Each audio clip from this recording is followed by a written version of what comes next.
Now, as you look at these particular payouts, and there are others, of course, that we could talk about. Freddie Gray, Philando Castile, Alton Sterling, Walter Scott, Corinne Gaines.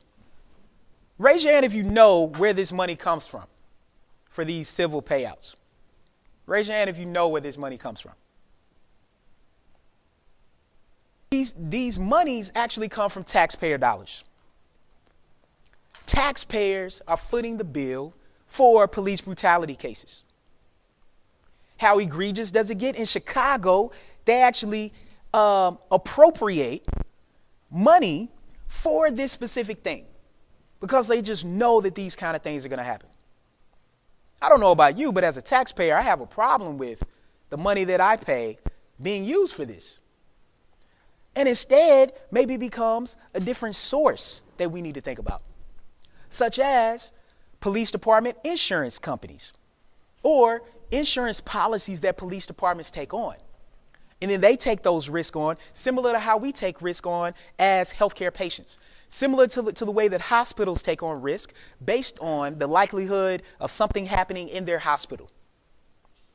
We can change what this looks like. Other people have said things like, maybe we need to think about police pensions. Maybe police officers need to be more responsible for, more culpable for what's going on. Other people have said, maybe we need to think about fraternal order of police dues. I mean, I tend to think that police officers are underpaid and overworked, like dipping into maybe their retirement might not be the best approach. But I do think that there are other ways that we can actually approach this. Of course, we know about these various individuals from Tamir Rice to, of course, Michael Brown to Laquan McDonald. But, of course, one of the things we could think about are the $1 million payouts for these particular incidents. And in a majority of these cases, outside of, say, Laquan McDonald, in basically all of these cases, no one was convicted. In some regards, the officers didn't even go to trial. But yet and still, even with that lack of accountability, there were huge civil payouts paid for these particular cases. The Laquan McDonald incident was interesting for a couple reasons. A, it was on video, and you had a whole bunch of other officers who actually did not engage him. That was part of the reason why that officer was convicted. Now, what's interesting about the Laquan McDonald case is it speaks to a lack of resources among police officers, which is going to be a theme that I'm going to talk about today. The reason why police officers had not engaged Laquan McDonald yet is because they had a lack of resources in the fact that a lot of the officers who were there did not have tasers. So they were waiting. Now, of course, Laquan McDonald hadn't done anything to anybody at that point. But at the same time, they didn't have a less lethal option to do something. Could be argued that if they actually had tasers, one of them might have tased him and he might still be alive today. But what led to that officer being convicted is that you had a series of officers who had weapons who clearly did not engage and one who came up and ended up engaging. Besides the fact of all the other racist things that he had already said, like that were recorded. Of course, there are other ones. Amadou Diallo in New York is probably one of the most popular ones historically that have led to civil payouts. Of course, others that you all know, Oscar Grant, Eric Garner, Jonathan Ferrell, which to me was a fascinating case. Raise your hand if you've heard of Jonathan Ferrell. A few people. So Jonathan Ferrell had graduated from FAMU in Florida, and his fiance was an accountant in North Carolina. He was traveling up in the South to go to North Carolina.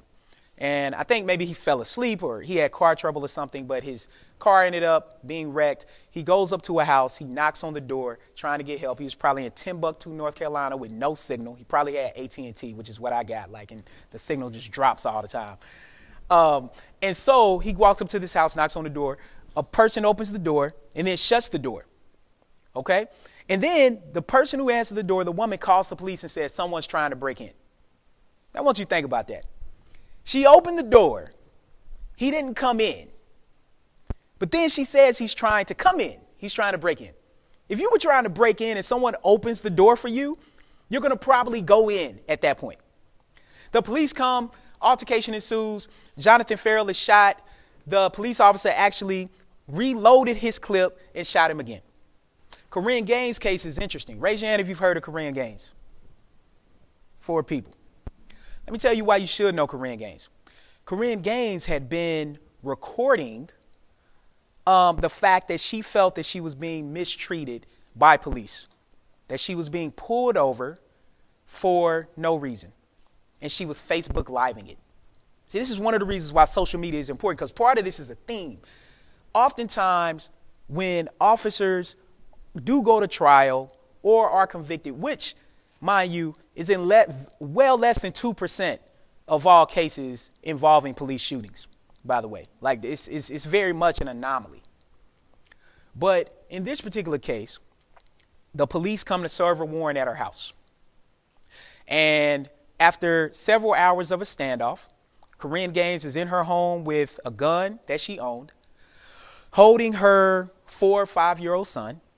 Police end up coming in the house. They end up shooting and killing her and shooting her son. And in the Baltimore Sun the next week, the article said, Corinne Gaines' son is expected to make a full recovery.